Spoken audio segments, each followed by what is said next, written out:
Hi, I'm Christopher Goffard, reporter and host of the Dirty John podcast from the LA Times and Wondery. It's a story that needed to be told. I mean, a young woman was attacked in broad daylight. A lot of people witnessed it.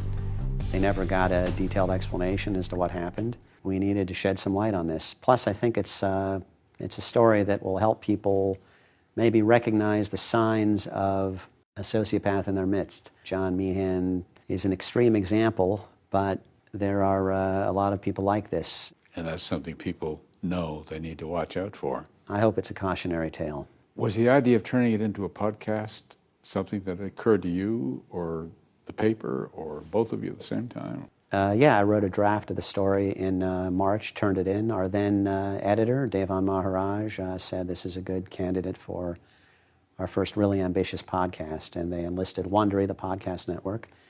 And in 3.5, 4 months, basically, we put together this podcast.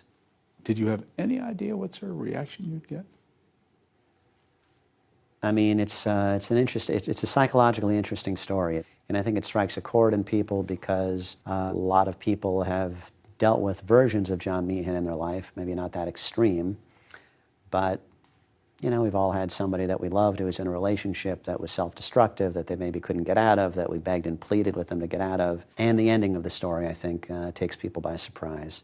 So it seems to have struck a nerve. Indeed it did.